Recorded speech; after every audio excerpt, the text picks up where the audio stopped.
supposed to have some brief introduction of the key speakers. I've been sent. Let me just open this right now.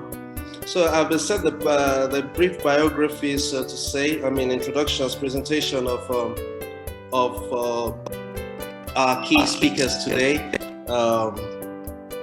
Maybe I should begin with the celebrant.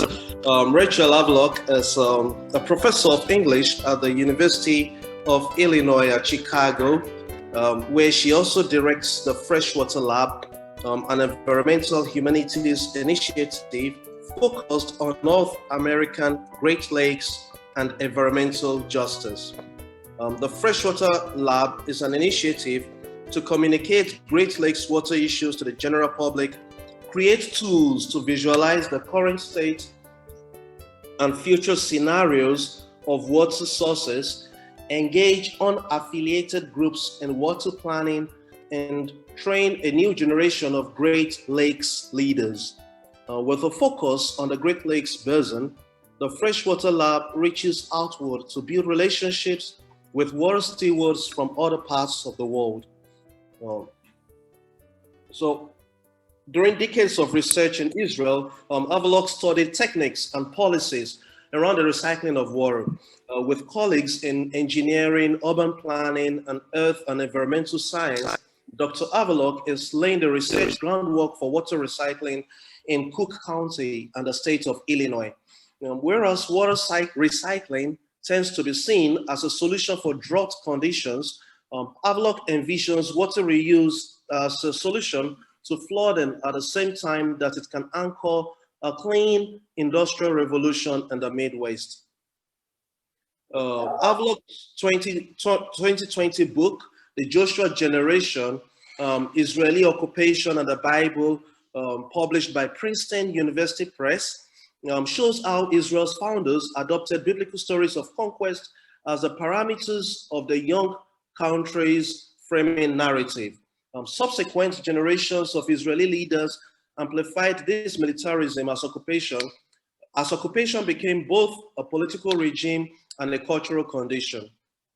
Now, because years 2020, 2021 saw widespread use of the Joshua paradigm in Israeli and American politics alike, Havrelock published two relevant op-eds. One was published on the 4th of March last year, and the other on the 26th of June, 2 years back.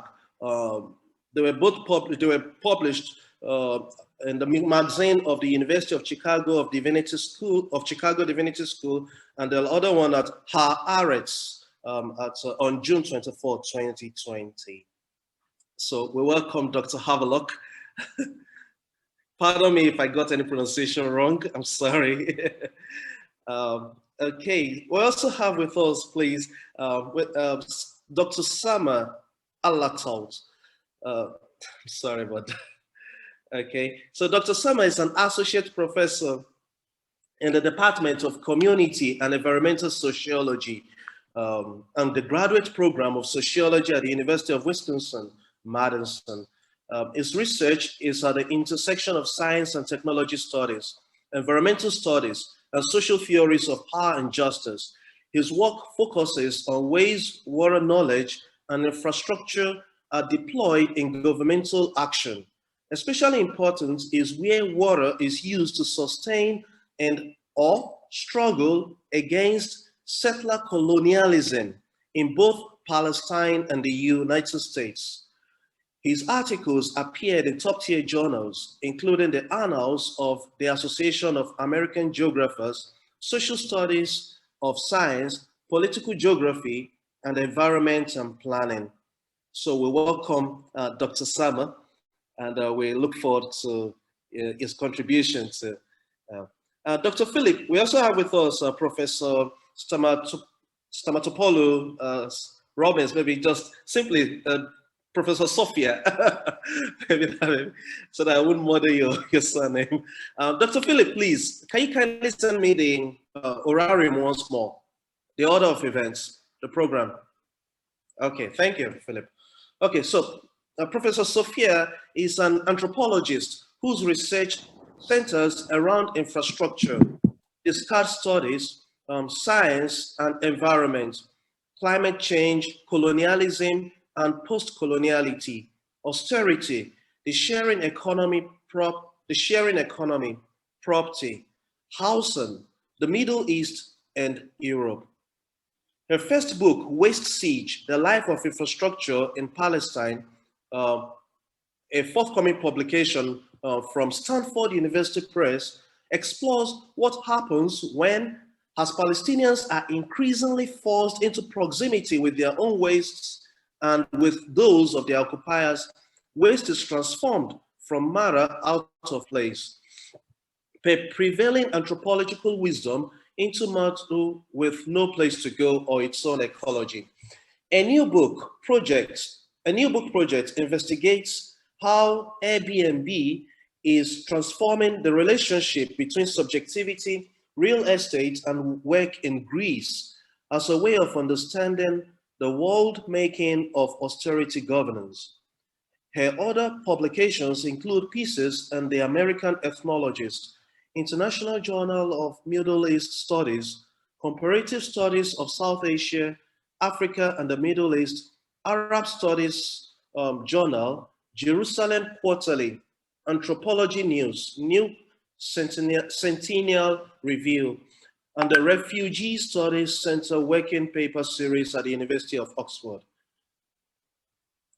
Her film, Waste on the Ground, with the videographer Ali Aldik, premiered at the Sharjah Biennial in Ramallah in 2017.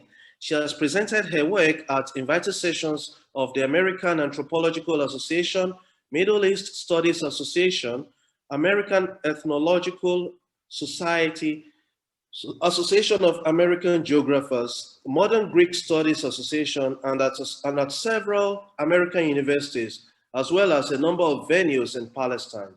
Her research has been awarded funding by the National Science Foundation, Social Science Research Council, When Grant Foundation, Columbia University, and the Palestinian American Research Council. So we welcome Dr. Sophia also once more to this gathering. Dr. Philip, I don't know if you've sent it through WhatsApp, so that maybe you can send it through WhatsApp, please. The other friends once more. My phone is playing on me. I know the first speaker is supposed to speak for 5 minutes, and if I'm not mistaken, that should be Dr. Rachel. So we're supposed to listen to Dr. Rachel for, Philip, how many minutes once more? 5 or 10? 15 minutes. 15 minutes. 15, okay. Can you hear?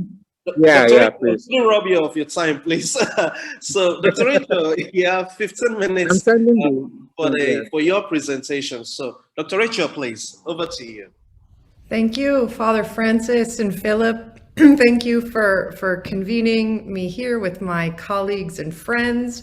In many ways, what I'm going to say depends upon the research of Samer and Sophia. And, you know, if and when I have some slides, but it's also nice to gather without these slides. So I'll just lay out the basis of my remarks for today, and we can also elaborate in our discussion time. And what my basic premise here today, and I think Samer and Sophia will speak to the disaster along with the structured inequity and oppression, which has been water distribution, throughout the life and even the pre-state life of the state of Israel.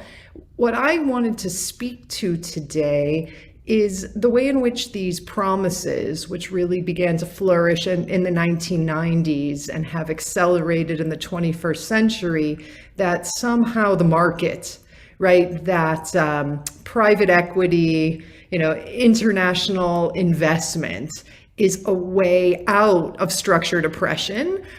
What I want to speak to today is the vacancy the kind of paradox and the outcome of sort of deferring things like distribution of water to the market. So I'll again, maybe we're a little out of order because I think Summer and Sophia will probably speak to just the absence of water infrastructure in Palestine, the lack of pipes conveying water, the need for private purchase from trucks that come through, the limited hours that Palestinian homes and farms and enterprises are supplied with water, the way in which the purchase of water often benefits the very Israeli state water enterprise that is depriving Palestinians of that.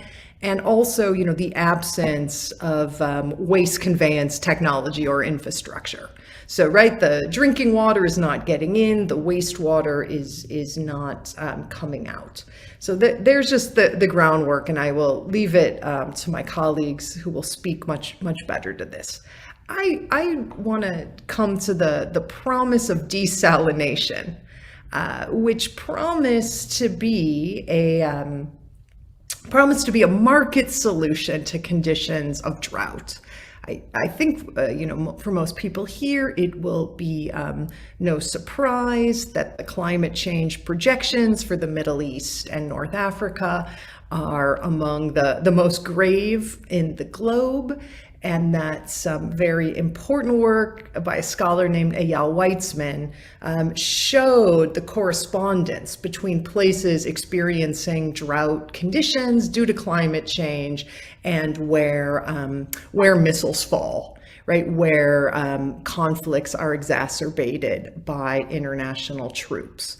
So one solution, so-called solution to these punishing drought conditions was the development of technologies to desalinate water, draw it from the sea, extract the brine, and produce and supply a kind of drinking water. And the technology to do this in the most cost-effective way did come out of the State of Israel. And there's an interesting relationship between technology development and the military in Israel, which is that there are investments in research and development around water technologies because it's seen as such a key security issue. And there's an imbalance here as well, because water is identified as an issue of state security, national security in Israel, but yet rather than moving towards the diplomatic or the integrated planning for future resources with neighbors like Jordan and Palestine and Lebanon. Instead, right, water as a security issue is defined as an Israeli issue alone. And, the dominant mode of dealing with this is to fund the development of new technologies that will continue to supply Jewish households in Israel with water and either deny it to Palestinian households or make it very expensive, which is the same technique we have in North America, right? The way water is denied to people here is through the unaffordability of water for households. So, the desalination technology that came out of Israel is called reverse osmosis. It's basically a, really smart membrane that can capture the brine and other aspects of seawater and produce a drinking water. And this is within the State of Israel. It is the form of drinking water.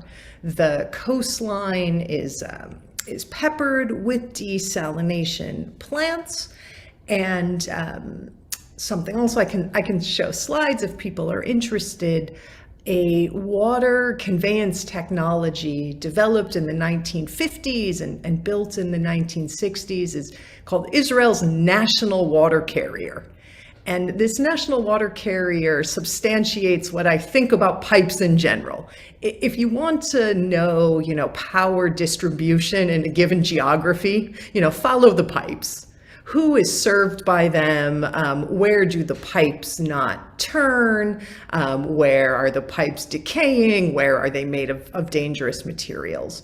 So this national water carrier basically embedded the borders of the state of Israel, borders that emerged from its founding war in 1948. And the national water carrier is basically a huge pipe that brought water from the Sea of Galilee to Jewish households and Jewish communities. And, avoids or extracts water from Palestinian communities, bringing it to Jewish households. And, how the national water carrier would function in the 21st century really became a problem when the Sea of Galilee's levels began to sink because of global warming. So this is when, the desalination in the 21st century, desalination really picked up. And it has ultimately resulted in a reversal of the national water carrier. So where once the national water carrier took water from the Sea of Galilee, brought it to communities, now water is produced on the coastline of the Mediterranean, and it feeds this water carrier, and it's all going backwards. Okay, so now we'll get to these desalination plants. So they've already, had a transformative effect on geography, as well as the kind of political power which is gauged in, what way water is sent, who sends it, and what the pipes are made of. Let me kind of go right to the problem of desal. It is being adopted all over the world as a solution to dwindling water stores due to climate change and over-extraction.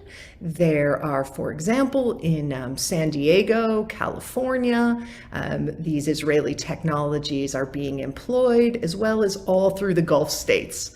Many people might have seen this summit between Arab leaders and the government of Israel that happened at the beginning of the week. And this, this technology exchange around desalination is not incidental, because Gulf states are also adopting desalination, reverse osmosis desalination, in rapid order. Here's another interesting reversal. As well as desalination changing the way that water flows, desalination has transformed the relationship between the state of Israel and water. So for example, and Samer can speak to this very well, for example, in the 1950s, at the early years of the state of Israel, a water law was passed. And the water law declared every drop of water as belonging to the state. So, I live in Chicago, it rains a lot, we all have rain barrels, we're trying to catch the rain and avoid drought. And one example of what this means, a small example, is that in Israel you can't have a rain barrel because those drops of water aren't for your private use, right? It belongs to the state. And what happened with desalination is, in fact, a transformation of that, so that now the state of Israel is a customer, a guaranteed customer with guaranteed volumes of uptake. The state of Israel is now a customer to desalination plants. And you might say, well, what are the desalination plants? Who owns them? Desalination has become one more dimension of the chessboard of private equity. So it means there's, two main corporate players. That's IDE Technologies.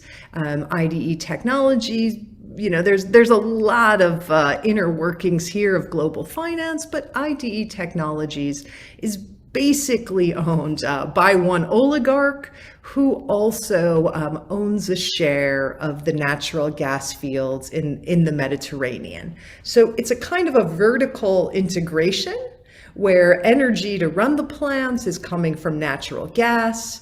That natural gas is received and stored on the property of desal plants. So, we've got one, Isaac Chuva, one sort of oligarch as both the beneficiary and really the sovereign over this form of drinking water, and then a few of this oligarch's kind of disciples have a role in it as well. So this means, right, that Israel's drinking water is produced by for-profit global multinational countries, and the state's a client of this desalinated water. When the state is a client to private finance, it also really knocks out the whole enterprise of regulation. Right? How can the state regulate the production of water when it's a customer? Right? I think we all know, even from grocery shopping, right? When you're the customer, right, you don't have regulatory power over the things that are produced. So that was, a kind of a reversal of relationships, and this loss of regulatory power came to the fore in the summer of 2019 when high levels of chloride were found in desalinated drinking water, and it was extremely difficult to get that information, not to mention to kind of exert influence on the mode of production. I'll say it as an aside, I was at the biggest desalination plant there in 2019, right? Like happily drinking the water during my tours and research visits. And one memory that really comes to mind in being in these sites of water production, whether desalination or wastewater recycling, is like the absence of workers. It's almost like this laborless production of water. I mean, a huge, massive complex, but very, very few people actually at work. So, okay, the state of Israel lost its regulatory power. It's a guaranteed customer of these desalination plants. And being a guaranteed customer means that the state has also lost any kind of oversight over conservation, right? Because if you're going to acquire certain volumes of water, then that water has to be used. And that's another big transformation in the state of Israel. And Samer can address this as well, where once like conservation of water was this source of national identity and pride, now you have kind of water use in many ways. Okay, so what I want to get to right now, the environmental injustice part, we have again private enterprises looking for profit. The state purchases water at guaranteed volumes, and the price is negotiated.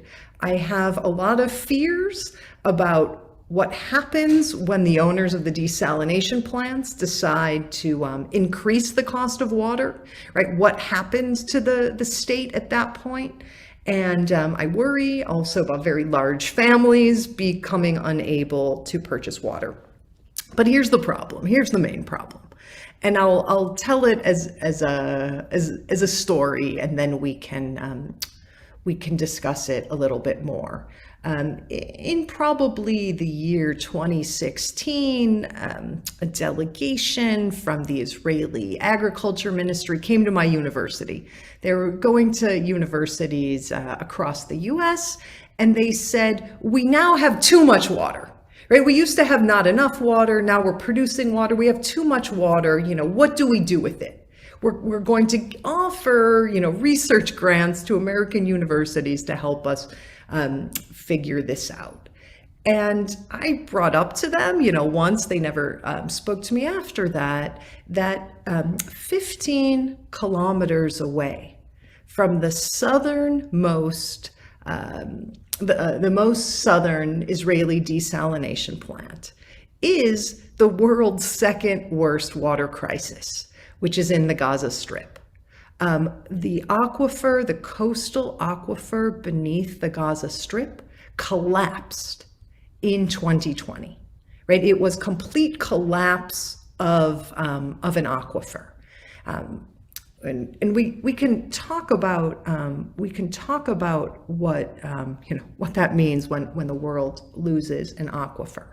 But as that aquifer has collapsed, the residents of Gaza are personally responsible for procuring drinking water, which is either completely impossible or totally expensive because it has to be procured from private, unregulated suppliers. And the kind of loop that this injustice of mass-produced water 15 kilometers away that does not serve people is that as a result of this lack of infrastructural investment, what Dr. Sophia calls the waste siege. I'll get the number right here, or I'll just continue to tell it as a narrative. Untreated wastewater from the Gaza Strip pours into the Mediterranean Sea, which has now become the State of Israel's source of drinking water. So the very seawater taken into these desalination plants already has high contamination levels. Sometimes the desal plants shut down. Sometimes they don't even report this. And so, water is impacted. Seawater is impacted by the collapse of the Gaza aquifer. 75 to 80% of the people living in Gaza have digestive illnesses because they are consuming contaminated water. And there is right now, absolutely no plan by the World Bank, the State of Israel, the UN to develop any kind of water pipes, that might move desalinated water eastward to Palestine or to the Kingdom of Jordan. So this intervention, the promise that the market was neutral, would transcend historical conflict and scenarios of occupation and kind of produce like a value neutral water outside of the regime of power, as I said at the beginning, is like completely vacant. And instead, we've got a profit-making enterprise which serves part of the resident population, enabling them, to have fountains in city squares and beaches in the desert, and does absolutely nothing to address a water crisis, which in turn, by lack of service by wastewater infrastructure, feeds over 100,000 gallons a day of wastewater pouring into the Mediterranean Sea. So, again, I think we see, rather than the neutral way to step outside the conflict, we really see this form of private equity investment in water actually deepening and worsening it.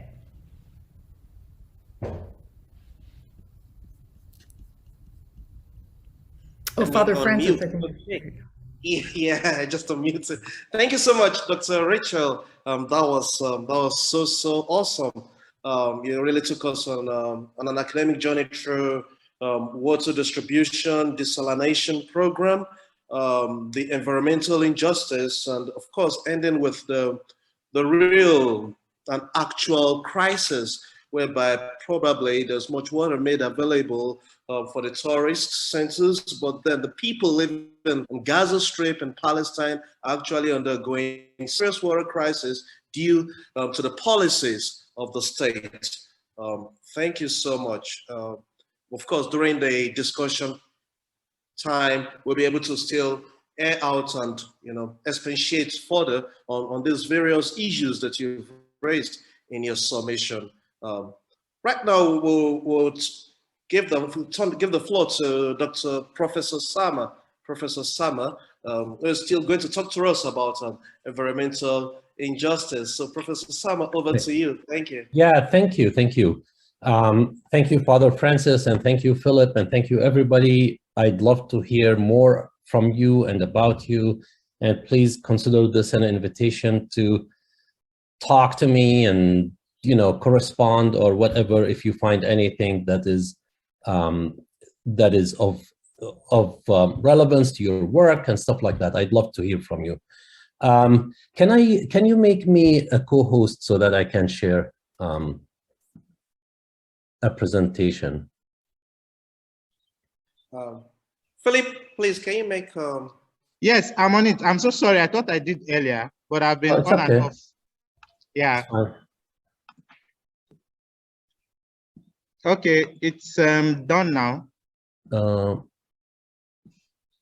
Not yet. Okay, I'll try again. Okay. Okay, now it's done. Okay. Excellent. Portion of the screen. Sorry, I need to get it into. So let me say something about what I decided to do. I'm not doing what. So I think one can take an ethnographic view of the issues, right, and talk about what life is like on the ground in Palestine. You know, and I have some ethnographic stuff, but I'll leave that.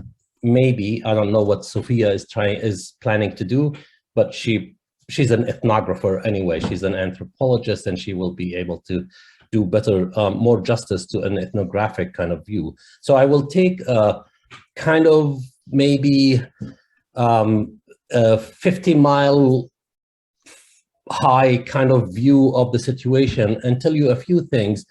But I will start with one thing about the title of the roundtable, right? So I wanted to make sure that we have, at least I give you how do I understand sustainable peace to be, right?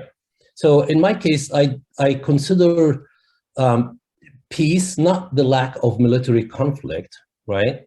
That's not peace for me. So because lack of military conflict can be just a sign of total domination, right, by one party against another. So for me, peace will imply that there is some sort of fulfillment of potentials, right, for everybody.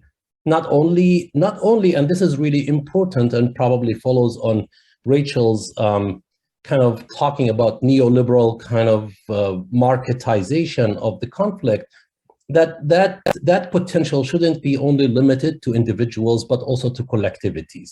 And those collectivities could be cultural, economic, religious, national collectivity. So that's one thing about peace, right, and sustainable peace. The other thing is about environmental justice. And here I have, which is the other part of the title, and here I have also a broader view kind of that I just wanted to put it on the table before I move on, that environmental justice does not, I don't see it as splitting the environment from the other kind of separate from social, political, economic justice, right? All of those are embedded and effective of one another, right? They are really interrelated. So social justice cannot be removed or separated from political, economic, and other things. And again, also here, I don't think of it as a matter of individuals, but a matter of collectivities, right? And the individuals, of course, but I mean, for me, the more important stuff is the collective. And there's another thing that I want to put as a base for my discussion is that we often discuss Palestine and Israel as if the West Bank and Gaza are the only kind of framework for reference, right, for the Palestinians and for the Israeli-Palestinian conflict. And I want to dispute that. And I want to say that, as a matter of fact, the issue of Palestine-Israel spans 100 years, right? So if you look at the 1947, and even before that, from 1917, 1918, when the British occupation of Palestine started, and Jewish settlement into Palestine, Zionist settlement in Palestine became really heavy until now, right? that spans that the conflict did not start in 1918 and end in 1947, or start again in 1967, and now we are talking about the West Bank. We're talking about all of Palestine. And why that is important is the fact that the Palestinians are actually in so many places, right? There are Palestinians who live, I don't know if you see my mouse when I move it, but there are Palestinians who are living within Israel, right? And there are Palestinians who live in Gaza. There are Palestinians who live in the West Bank here, right, or here, right? And there are Palestinians who live in refugee camps in Jordan, Syria, Lebanon, right? They have been living there since 1948. And there are Palestinians in the diaspora like myself, right? And who also are subject to to so much of the conflict, kind of the Palestinian-Israeli conflict. So this kind of sets the way in how I see peace, how I see environmental justice, and how I see what the Palestinian-Israeli conflict is about, right? And that will determine how I think whether or not possible that kind of formulation of a just peace and sustainable one, whether it's possible or not, and what we need for that. But before I move to that conclusion, I wanted to give you two examples that are environmentally relevant. I've been working on something that I'm putting together on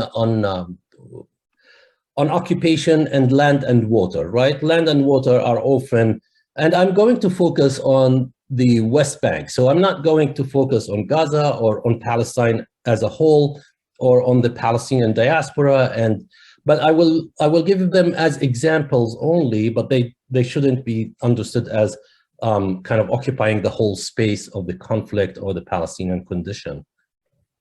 And so with land, you know, I mean, I'm not going to speak too much about this, but land tenure, for example, within Palestine, there are these two first categories. One is mulk and one is waqf. And those are kind of the first. Mulk is private property, right? Anyone who owns a land, that's private property, right? And there are religious trusts. The rest of them are communal kind of properties that are sometimes handled by communities, sometimes handled by the state, right? And they have different kind of descriptions of what these lands are and what they constitute. And when the Israeli occupation of Palestine came in, right, all of these lands it's possible to register them and to use them for private purposes or for communal purposes. But when the Israelis came and they issued a number of military orders, all of these military orders from 1968 onward, right, stopped registration of these lands and took away the rights of these communities to use those lands. What did that do? That produced this, right, which is the basis for the Oslo Agreement in 1994, right? So what happened is that all of these lands within the east, white lands are all Area C. Area A is the places that are controlled by the Palestinian security and administrative structures, right? Palestinians kind of handle that. That's the PA, the Palestinian Authority. This one, Area B, Palestinians have only control over administrative stuff, right? And Area C is controlled by the Israelis totally. And that's where the settlement is heavily done, right? And so you can imagine Area C is 60%, which is this one, white, right? It's 60% of the West Bank. Area A is only 19% and Area B is 21%. So this is what's happening now. Since 1994, the Israelis have been encroaching on Area C fully, right? And a number of people don't think Israel will ever give up on Area C, right? And that will mean that Palestinians can negotiate only over 40%, which is Area A and B of the West Bank, which means I think it becomes about 5% of the whole Palestine, right? So Palestine becomes really truncated into 5%. This is the story of land. What about the story of water? It's the same thing. These are the military orders that were issued in 1967 from the very beginning. until 83, for example, and of course the occupation officially, at least from Israeli perspective, we withdrew from the West Bank, but all of these orders are still functioning. And what do they say? They basically say they change the practices and the institutions that control the water resources. So for example, look at this one, 1015. Planting fruitful trees requires a military permit, which they stopped actually giving military permits for people to grow fruitful trees with the understanding that they consume so much water, right? So it's a whole shift of life for farmers, Palestinian farmers, and for the Palestinian communities. It changes the whole structure of livelihood. Prohibition, for example, in 1983, 1039, prohibits the planting of vegetables for market purposes, right? For local purposes, you can grow. And this has to do with also supporting Israeli agriculture, which floods the Palestinian markets. So they didn't want competition there. But it's more importantly, it's a regulation about water. So water became the sole responsibility of the military governor of the West Bank. And because of that, if you see here, no permits were given to Palestinians to sink any wells. 17 wells, of course, for settlers during this time. But I mean, the main point is that from 67 to 94, the Palestinian share of water resources were totally truncated, right? And this is what we are talking about. Sorry, this one. This is the West Bank, right? And these are the groundwater aquifers. One of them moves kind of to the east, this one, right? One of them goes to the north, which is the northeast aquifer, and this one is the western aquifer. All of these aquifers are actually filled with water from Palestinian area. So most of the rain, not less than 90% of the rain, falls on Palestinian land, on the West Bank, right? But of course, it seeps underground, and the area of the aquifers under the Palestinian lands, about 80%, that's the least of them, right? So for example, this one is 100% under Palestinian West Bankers. But this one, for example, which is the main aquifer, this is called the Western Aquifer, and it's the main one that is used by Israel, right? Most of them, almost 85%, 86% of the volume of the aquifer is under Palestinian land, under the West Bank. But Israelis are using about 85, like 80 to 90% of the water resources, whether here or here. The only one that Palestinians use a lot from is this one, Eastern Aquifer, because Israel doesn't border it. And this is, so these regulations, these military regulations that I was talking about, were precisely the regulations that have, those were the regulations that have been focused on this aquifers, right? In order so that Palestinians do not use that aquifer. So all of the water really basically is in Israeli hands.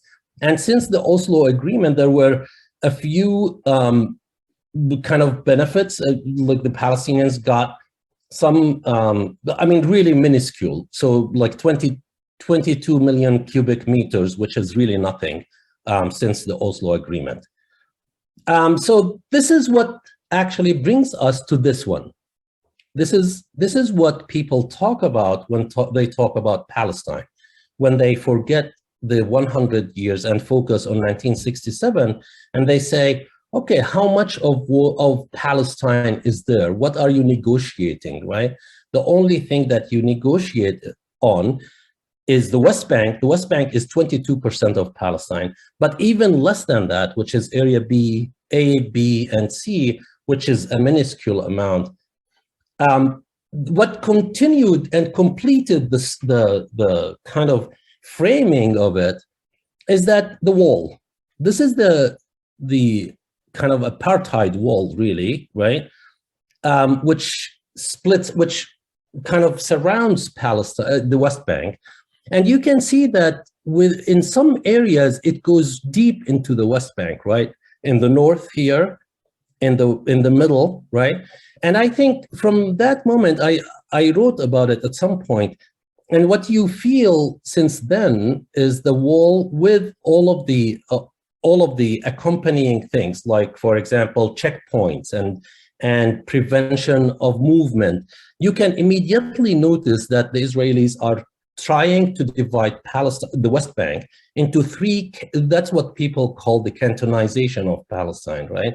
Which is dividing Palestine into 3 pockets or 4 pockets with Gaza, right? But 4 pockets of population centers that are separate from one another. And so, for example, for a long time, you will find the Israelis preventing Palestinians from going from north to south to the center, but they allow them to go east-west. So what I thought at the time is that they are trying to build connections between east-west so that, and try to prevent the connection from north and center and the south. But anyway, so the wall, it also has a lot to do with land and water. So for example, these pictures I took, I will end with them, a few of them. This one, for example, is in the village of Jayus. You can see it.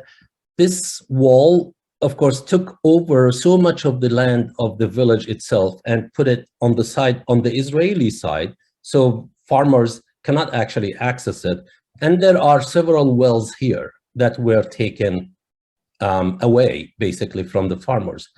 Then this one is in a different place, which is Qalqilia.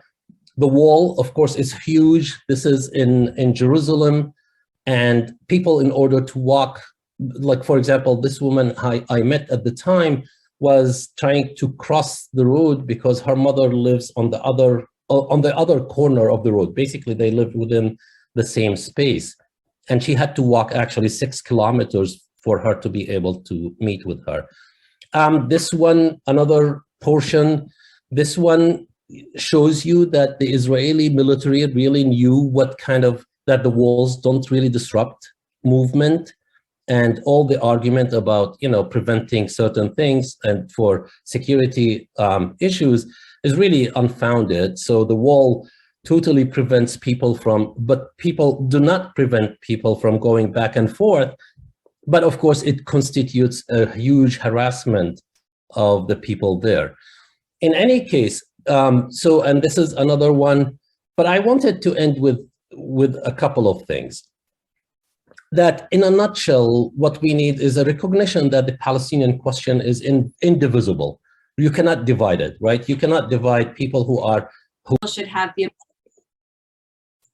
to affect the quality of their air and water. My second point is about the fact that settler colonialism takes material form, as we've already just heard, and has material consequences. Settler colonial states use infrastructures and the broader material environment to foster certain qualities of life and certain futures, and to to foreclose others. And I think this is all really getting at what Samar was saying about the categories, which you sort of said casually at the end, but it is sort of the key to everything, which is, you know, that some forms of life, some categories of human beings are valued differently and as superior. So along with building infrastructures to obstruct Palestinian movement, economic and political life, Israel destroys or prohibits construction of Palestinian infrastructures, as we've just heard. The state does this in different ways on different territories and at different times. And this is me, again, echoing Samar's point about the need to think across all spaces when thinking about justice in Palestine. So in East Jerusalem, it demolishes homes by bulldozer. In the West Bank, it does that, but it also rejects PA permit applications for sewage line construction. Inside Israel, it prohibits Palestinian real estate ownership. In Gaza, it bombs hospitals and apartment buildings, as we saw last year. In all cases, the eliminatory logic of settler colonialism informs what infrastructures are built, prohibited, or destroyed, and for whom. And maybe this is obvious to say again, but destroying Palestinian infrastructures preempts Palestinian futures. What Rachel said about 70 to 80% of Palestinians having digestive illness, which is just one small part of the story, has massive repercussions for how, you know, Palestinian society itself can be reproduced and under what conditions and what the everyday experience of being a human is. That Israel supports the infrastructures that support Jewish Israeli life, as Rachel told us, does the opposite. It facilitates Jewish Israeli life and futures. So my third point is that material consequences last. And that's part of what I thought about in my book, where I was really troubled and interested in by the way that the burdensome materialities of waste, for example, have nowhere to go. They don't dissipate after that first spectacular moment when the rubble is created. So my first book argued that West Bank Palestinians in particular have been under a second type of siege since Oslo, which Rachel mentioned. It's a siege by waste. So Israelis have been dumping wastes in the West Bank at increasingly alarming rates and in greater volumes. And this was actually facilitated by Oslo because Israel was able to sort of imagine that the West Bank was separate at the same time as it did what Samar showed you, where it sort of gobbled up so much of the West Bank for Area C and for settlement. It also imagined the West Bank as a kind of backyard that could become a dumping ground. So West Bank Palestinians are also burdened by accumulations of their own waste, which is really important to remember, that when you prevent infrastructures from being constructed, that it would not funnel the money directly to the elected Hamas government. So this goes back to my point about democracy, because the US has deemed the political party a terrorist organization. Instead, the money was set to go through the unelected Fatah-led PA in Ramallah, and the Ramallah-based PA will determine how the aid is used. But not entirely, of course, because Israel will determine what materials can and cannot enter Gaza for reconstruction, etc. So you get the point. The last point I'm gonna make is a return to diagnosing the problem. That the international community pledged to rebuild Gaza is ironic, given that the same community of states has failed to rebuild the Palestinian homes that have been demolished over the course of Palestinians' long Nakba or catastrophe, beginning at the start of the 20th century. And you know, let's just take the 1930s as an example, when the British already had started demolishing homes. An estimated 2,000 Palestinian structures were demolished just in the 1930s, and those demolitions have continued annually ever since. So what we should be asking is what it will take to get people in positions like President Biden's to consider the cumulative need to rebuild the infrastructures of Palestinian life. And maybe if we suspend all categories like Samar suggested, which is a great idea, and reimagine connective categories, then kind of all life must be supported in some way in Palestine. So I think only then can we get toward sustainable solutions. Thanks so much.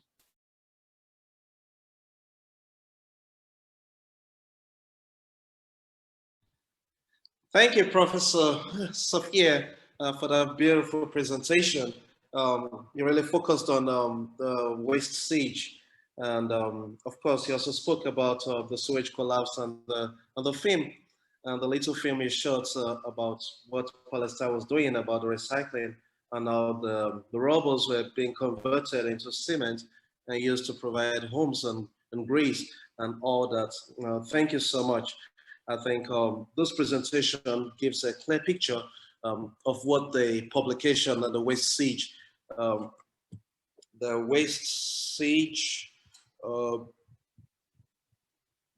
the life of infrastructure in Palestine is all about. So we are all encouraged to pick up the book and read more about what the wastage is all about, in addition, of course, to our various publications, which is a rich contribution to this topic, environmental injustice.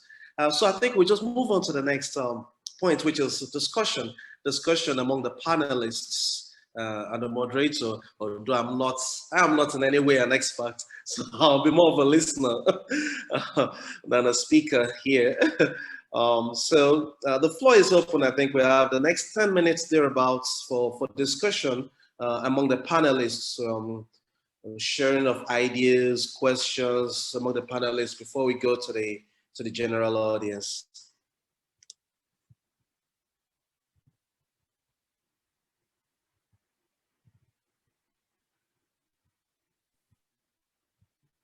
Yeah, sorry. I think we can open it up for everyone. If okay, yeah, we can open it up for everyone immediately. Okay. Yeah. Sorry, I was following the old program. Okay, yeah. So the floor is open. Okay, so the floor is open for everyone, and Mr. Manuel Chidozie is raising his hand. And Mr. Manuel Chidozie, please, over to you. We're listening. Okay, thank you very much, Dr. Francis, for your opening speech. Actually, my question is directed to Dr. Sophia. Sorry, I can't pronounce it. Dr. Sophia. I'm an anthropologist, so I was very interested when you talked about the material coloniality, if I'm not mistaken. And he also talked about valuability, which lives are more valuable. It also reminded me of the works of Judith Butler. So my question specifically, how is the experience of material coloniality embodied during the course of your fieldwork, or how you were able to address the issue of justice? How was it embodied materially during the course of your fieldwork experience? Thank you. Thank you so much for that question. Should I answer now, or should we take like a few questions first? What do you think? I think you can answer. I think you can answer now. Okay, great. Thank you for that question. It's always nice to find another anthropologist in the room. I think what struck me were two things, like among other things. One was, on the one hand, that the extent to which wastes, different kinds of wastes or materials that were burdensome. I'm trying to think, about how we define waste partly, because it's not only, of course, sewage or the materials that the Palestinian Authority deems it necessary to remove from communities and put into landfills. It's all kinds of burdensome objects. For example, the cheaply made sneakers that Palestinians think are giving them foot fungus because the Palestinian Authority, in their understanding, doesn't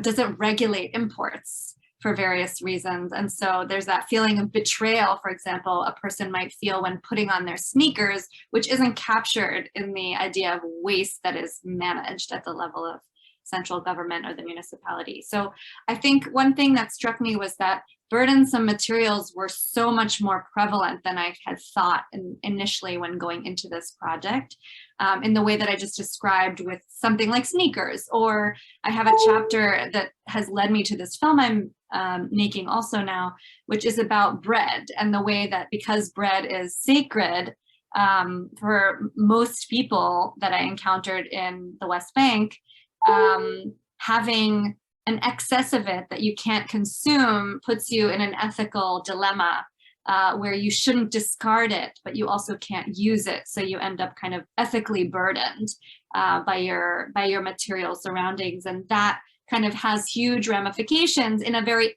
daily, ordinary way for both public space, where Palestinians end up placing excess bread in order to hope that in hopes that it'll be recirculated and reused by someone else, and also in everyday family relationships between parents and children, for example. So I think there are those ramifications that are less easy to see and kind of part of the everyday life of the street or the home. And then there's kind of the profound uncertainty that communities have when they feel that they are they have been harmed by waste, for example, but they cannot understand the full the reason or the type of harm that they're experiencing. So the village of Shukba is a great example. I have a chapter on it. It's near Ramallah, and it's the site of dumping from Israel, as well as from settlements, as well as from Palestinian areas like hospital, medical areas, for example, where all of these kind of different actors together dispose of waste in Shukba, and then the members of the village burn those wastes because they have to have a way to kind of reduce their volume and mitigate them. But then they end up feeling that the respiratory illnesses, the infertility, the sterility, the cancers that they're experiencing are somehow connected to these wastes, but they can't find out why, because occupation makes that kind of epidemiological work so much more difficult. So for me, there's resonance between Palestinians' experiences and the experiences of people in Iraq, for example, where they see birth defects, you know, coming in their families starting in 2003 when the bombings began, but the hospitals that would gather the data have been bombed. So they can't actually identify the reasons, and produce proof, in other words, to indict someone. So part of what was interesting to me about the embodiment of this material coloniality was that it would sometimes make more obscure the causes of harm, and people wouldn't necessarily feel that they could kind of identify their perpetrator and orient their political energies in a particular direction. So for me, that was helping me understand why, at least until last spring, when what we call people are calling the Intifada of unity began across the territories, there was a real sense of kind of demobilization among Palestinians after the second Intifada, which ended in 2006. So I'm interested partly in how people have become kind of, in some ways, depoliticized or disillusioned, and how waste siege might be connected to that in ways that are surprising, I think, for what looks like a typical environmental justice story. Thank you so much, Professor Sophia, for that beautiful response. Okay, the floor is open if we have other questions from the audience or from any of the Ebenezer's hand is raised. Okay. Ebenezer, please go ahead. Yeah, thank you so much, Dr. Sarah and Dr. Sama, for those very beautiful presentations. I'm also a PhD student in anthropology at the University of Iowa. And until recently, infrastructure is not something I had a lot of expertise on, because my work specifically focuses on how a combination of factors like lack of infrastructure, lack of health facilities and stuff like that make certain marginalized communities in Nigeria susceptible to infectious disease. But last week, I had a very interesting conversation with my advisor, and incidentally, literature on infrastructure is something I'm diving really into from last week up to now. So, and I've been able to read a lot of anthropological literature about infrastructure. So, and I really found your works, in the context of Palestine, Israel, very interesting. So, but I was wondering, one thing I noticed also while I was, reviewing literatures on infrastructure is this idea that during the colonial period, just like your works have rightly situated, there was this sort of divide in who determines what the kind of infrastructure that is built, who have access to those infrastructure and stuff like that. But at the same time, I also did find that the colonized populations had different strategies to contest colonial hegemony, to contest, this and to lay claim to citizenship, even during the colonial era. So I was wondering if your research specifically in Palestine sort of, show some of the strategies, that local populations, that local people in Palestine sort of use to contest colonial hegemony in this kind of context. So, and another question that I have is, what is the state of infrastructure?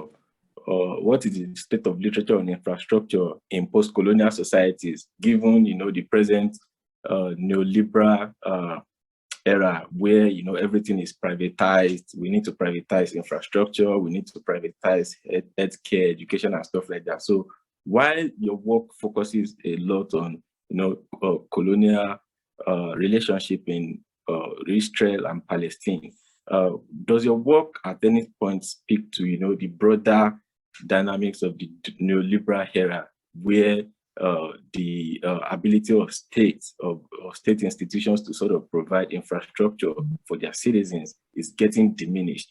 And also, another area that I'm not really clear about right now is, did your work sort of make a distinction between infrastructure and technology in the context of Palestine at this point? Or, did you use those two concepts to mean the same thing? Are they synonymous? And my last question is, I also noticed, having reviewed some certain literature like Bakin-Ladin and Anita von Schneesler, Nadine, a lot of other anthropologists who have done work on infrastructure, that we sort of current anthropological thinking about infrastructure frames it as something that is exclusively provided by the state. So, and I was wondering, does your work sort of frame infrastructure like the provision of water services, pipelines, and a lot of other infrastructural facilities like that? Does your work frame those, infrastructures as something that is exclusively provided, by the state and state agents?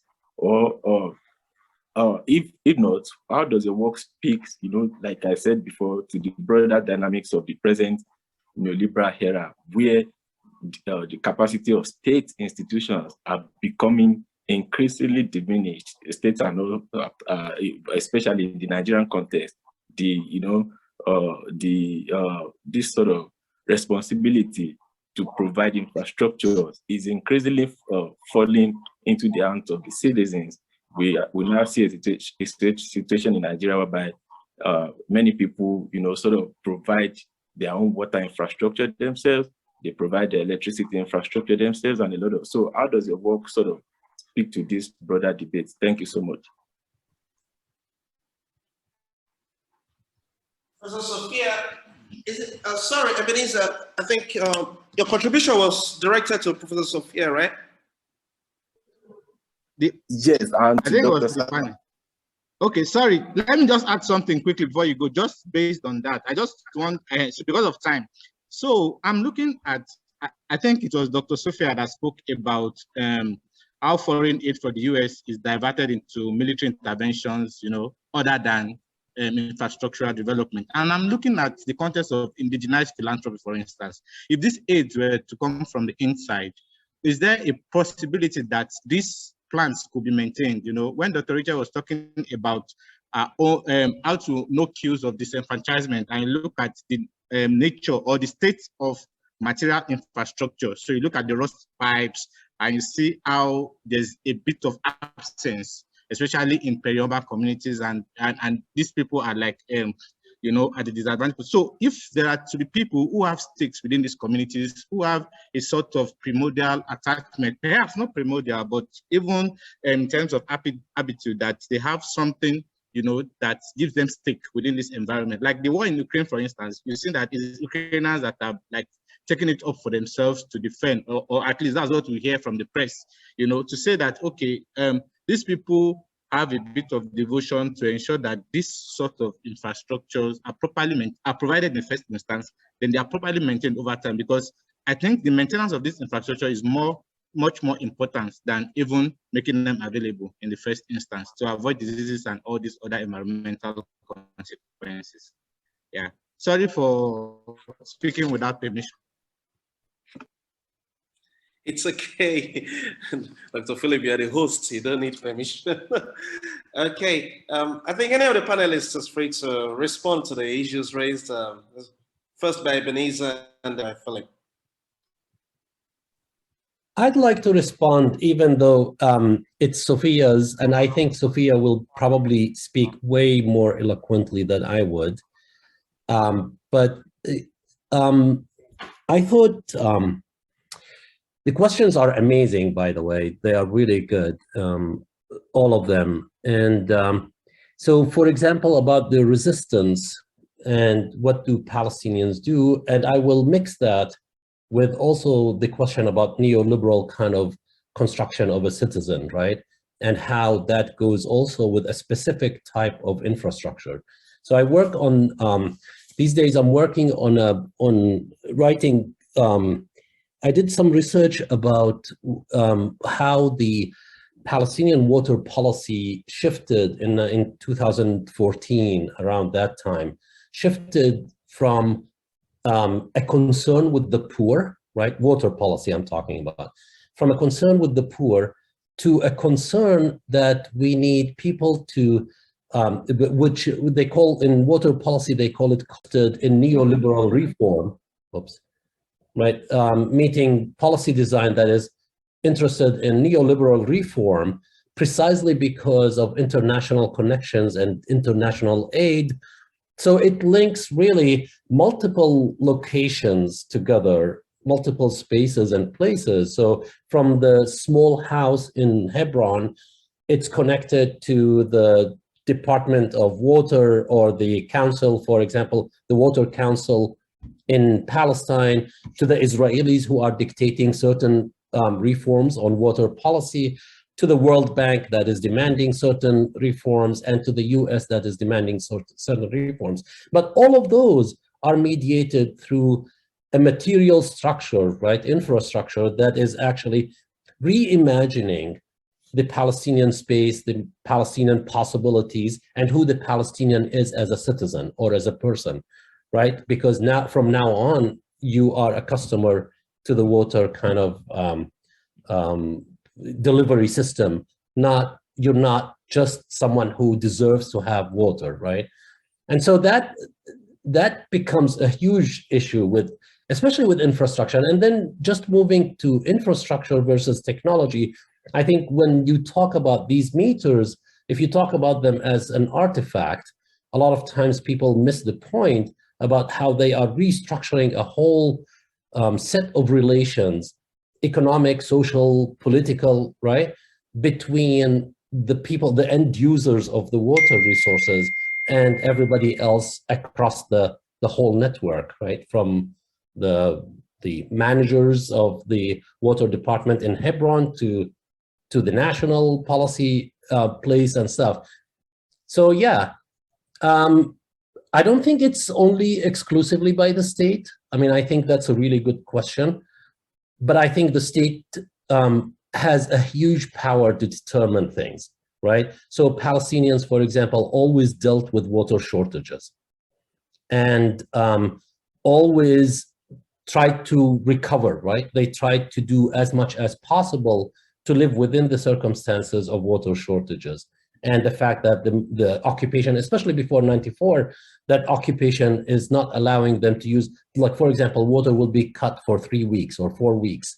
What do? They fill their bathtubs. They fill every container that they can actually reach at. They start doing rain harvesting, right? And stuff like that. So there are ways in which, but I think of those as kind of resiliency. And resiliency, I'm really against research on resiliency because it's not something to celebrate. Resiliency is about trying to live within power system that is actually very repressive, right? But anyway, I'll stop here. It's a great set of questions. Thank you so much, Professor. Thank you so much, Professor Sama, for the beautiful and enlightening response. Permit me, please, if I may. I don't see any hand up, so I raise my. Permit me, if I may ask this simple question. You talked about the wall. You know, the wall that the state of Israel constructed to kind of keep out the Palestinians. What is the future of the walls? Because I had a pilgrimage, a visit to the holy land. I don't want to call it Israel, I don't call it whatever. But you know, I had the experience of passing along the wall. I can't remember where we were going, but I knew that we traveled for kilometers, and there was that high wall on both sides of the road. It made us look like the prisoner. We're like those chucked in, not those behind the walls. So I can imagine the experience for the Palestinians. And when we lived in Jerusalem, just at the brink of New Jerusalem, overlooking the old Jerusalem opposite the British Hotel, there's a hotel there. I remember that we had some Palestinians working in that house. They tell us of the stress, of the difficulty they undergo each day that they have to come to work, because there are checks and all that, and it's supposed to be a short distance, but because of the walls, they have to kind of travel far to the end of the wall before they make a U-turn back. So what's the future? Are there discussions about the walls, whether they're to be pulled down or other routes? Do they have to continue to live like this? Thank you. Yeah, is that for me? I'm assuming, but anyone can go for it if you want. I just the wall is really interesting. I mean, I don't know if you saw the images that I put on my slides. One of them was with a woman who actually walks 6 kilometers in order to just go across the street, right? And this is where I also wanted to say something about embodiment. And the embodiment of this movement, right? The way that people move and the way they are mobile or immobile is really amazingly horrible in the West Bank. And it actually reproduces so many anxieties within the body, but that's a different issue. But the wall, I mean, one of the pictures that I put there is a picture. I went to a place that was early in the wall, right? That was 2004 or 5. And I went to that place and I saw a kafia there, right? That's put on top of the wall, right? And it's affixed. It's not thrown up like this where it rests on the wall, but someone actually scaled the wall up to the top and put it and affixed it there as a form of resistance, I thought. And I thought that was really interesting. But it's not only that. I mean, Palestinians just last year demolished a huge side of the wall, right? They actually knocked it down. And so, I mean, walls don't stay. But of course, it depends on what your time frame is. So, for example, if you say, okay, within 10 years, within 20 years, how many generations are going to suffer because of the wall? It depends on how long it stays. I don't think it stays really in the long run, but at the same time, I'm not really optimistic of it coming down so soon. Rachel or Sophia? Yeah. I just want to say, maybe I'll just say something quickly about the wall, and then I want to honor Ebenezer's questions too. I think whatever happens with the wall, we should be watching it the way that Rachel said, follow the pipes. I would say follow where those pieces go after it gets torn down. I think, to go back to the rubble point, that that will be an interesting kind of signal for what the future what the future holds. How it gets recycled, basically, where it finds its new life, since it's the kind of materiality that needs that can't be completely disappeared. I just want to go back to the questions that Ebenezer posed. I really liked Samar's answer about resilience.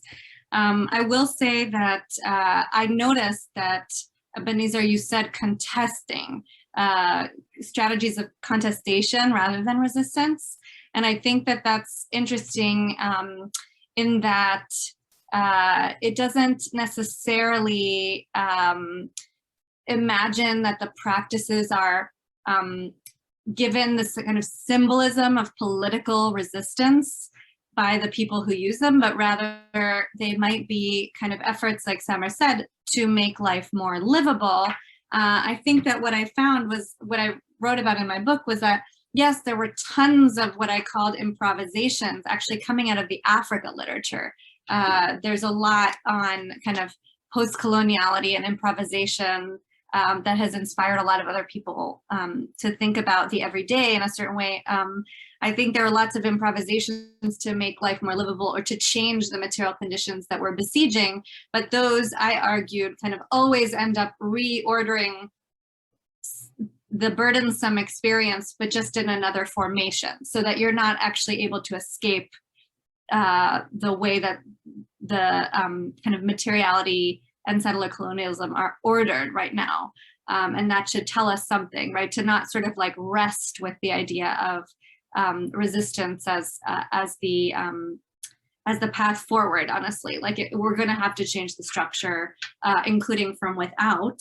I think that I'll say about the point about the state, that it's funny, you know, we've been throwing around the word state to talk about Israel.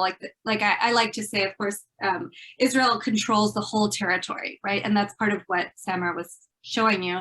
And what I was trying to say is that no matter how the jurisdictions are carved up, actually Israel controls the whole territory. And when I say Israel, I'm saying the state. At the same time, I think that people like Samar have shown that infrastructure makes the state, that infrastructure is part of the state process. The state is never an object that's pre-given, but rather is a thing, an abstraction that kind of comes to seem to exist as in the, you know, through and in the form of its infrastructure. So that's one of the things you see with the Palestinian Authority, is that it tries to produce infrastructures in order to produce itself as a state.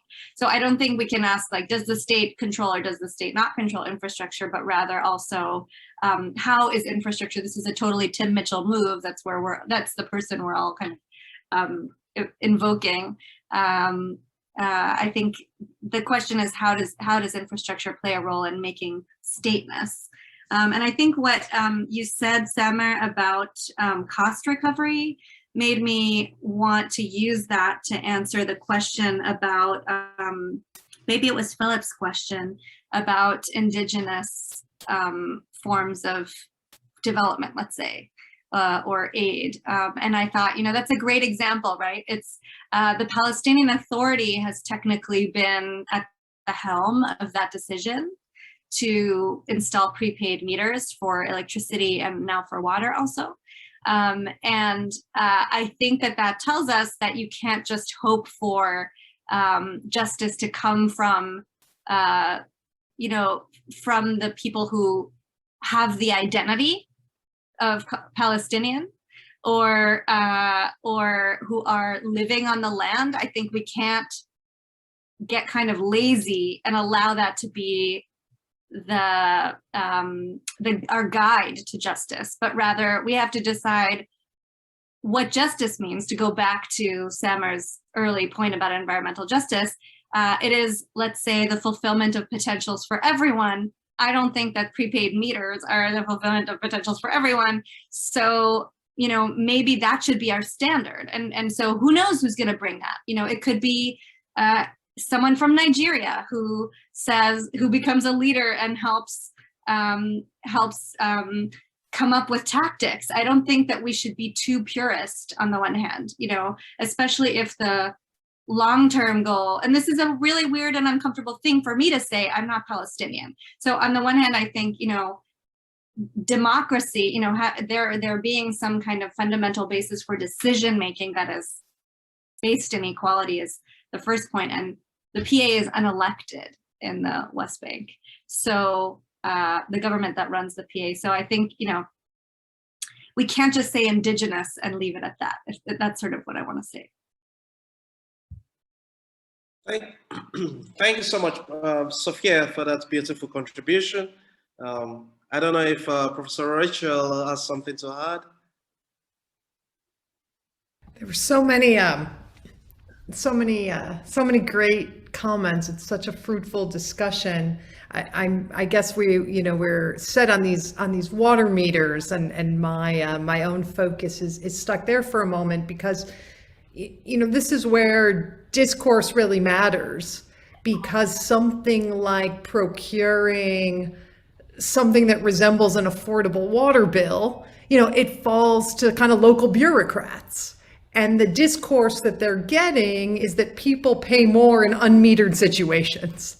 So it's so interesting, we're speaking here about infrastructure producing political conditions, about rearranging power. And I think this exactly goes back to what Sophia is saying, like, we're not sure yet, like, where is that going to come? Because we're looking at something, from the World Bank resonating in different offices. And so the problem, it's a local governance problem, because the local governance problem is sort of, how do you get people water? How do you account for, or, this is also the impossibilities Sophia was mentioning, how do you correlate those diseases with exposure to wastes or to contaminated water?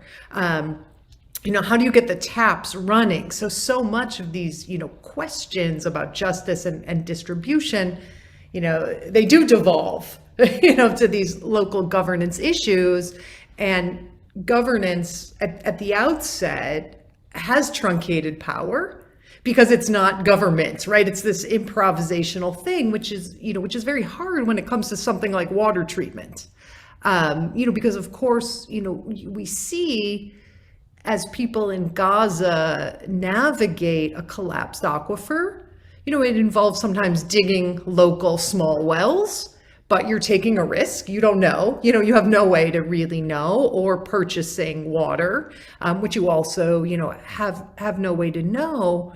So the question of scale becomes very key, and maybe I'll just sound something of a utopian note here, because what else do we have really? To what Salmer was saying about this reformulation of categories of place and belonging, and that's where, to me, the notion of shared water source can be very powerful in a neoliberal age, right? Because of course everyone is slowly becoming customers, right? There's a whole reformulation, and becoming a customer writ large doesn't for a second efface the extreme power differentials. You're a very different kind of customer if you're living in Ramallah than if you're living in Tel Aviv, right? You're a very different kind of customer, in my own city of Chicago, if you're on the north or the south side. Like, the power differential doesn't go away at all, exactly as there is this, reformulation of everyone as the customer. At the same time, right, there's tremendous loss at becoming a customer, right? The loss of regulatory oversight, right? The loss of, decision-making power, the loss of determination of what people are going to pay. But at the same time, right, that loss does go across the board. So, I think there is, one way that those ethnic, national categories of belonging could really be re-scrambled is in geographic terms, right? Where are people drawing their water from, right? Who are those people? How do you set up decision-making processes about the source and its treatment and its distribution? And again, like, none of this effaces the power differentials in any way. But I think that, one way of almost like coming back to the materiality, right? Coming back to something that we're learning from water protectors across the globe, that water is life. that there's power in that. And potential power. I mean, what if, for example, one of these desalination plants, right, had, some kind of collectivist governance structure? At the very least, I think the pipes would run in different directions. So, that for me, I'm very, very moved by what my colleagues have said, and that category scrambling, seems essential, not only in the particularly extreme case of Palestine and Israel, but really is a way of reorientation of categories of belonging around sources of drinking water. Thanks so much, Dr. Rachel, Professor Rachel. Thanks so much for your contribution. I'll hand over the floor now to Dr. Philip Olayoko for closing remarks. Philip, please. Yeah, I hope you can hear me clearly. Sorry. Yeah. So thank you very much, Father Francis. Father Francis is to me what Hume is to Kant. He woke me up from my dogmatic slumber. So I'm always in awe of his trailblazing potentials for us. We've known for almost 4 decades now, and it's always been a very close friend. So thank you very much for expertly moderating this session. Before I continue, I'll just invite us to put on our videos so that we can wish Professor Havrelock a happy birthday. So you can unmute and as well put on your video and just, say happy birthday at the count of 3. Well, at least unmute if you are not putting on your video. So going 1, 2, 3. Happy birthday to you. Happy birthday. I think we're okay. Happy birthday to you. Dr. Rachel, happy birthday to you. Okay, let's try to coordinate. Okay, let's go to sing the happy birthday song just once and for all, as the internet permits. Okay, let's go.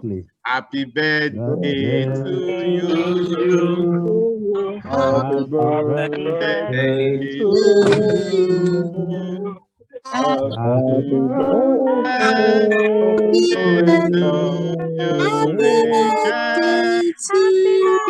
Happy birthday to you.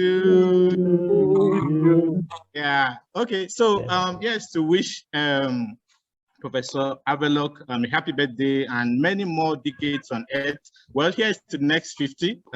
Let's continue counting and see.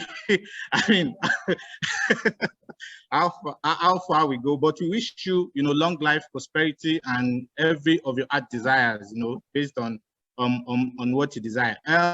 More or less, I also want to thank everyone for your patience in joining us. The West African Traditional Justice Center is built for this, to bring scholars together to discuss topical issues on ways in which we can find sustainable peace across the West African region, but as you can see, not just the West African region, but globally, bringing experts to discuss some of these issues, because we can relate with what happens, in other climes, as well as what happens in ours. We're going to have our next distinguished personality lecture in like 2 or 3 weeks. Want to look at speaking out in humanitarian conditions. In humanitarian conditions, we are inviting somebody from Medicine Sans Frontiers. They work in these, crisis prone regions, and we're looking at the context of what's happening in Ukraine and the experience that MSF brings to the table in terms of speaking out for people who are in these disadvantaged areas or war-prone areas. So please do join us. We'll be circulating the event maybe during the course of the week. So thank you everyone for joining us.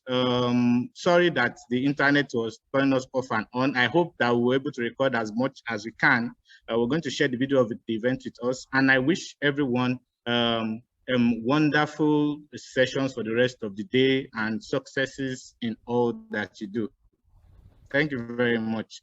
Philip, thank you for organizing, and thank you for everything, and especially the birthday celebration, everyone. Thank you so much. Thank you for this amazing conversation. I hope we'll be continuing it.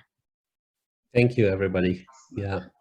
Thank It's a you, great everyone. occasion. Thank you, everyone. It's All been a right, great Nice to everyone. see Thank you you. all. Yeah. Philip, Bye. Francis, Thank you, Philip.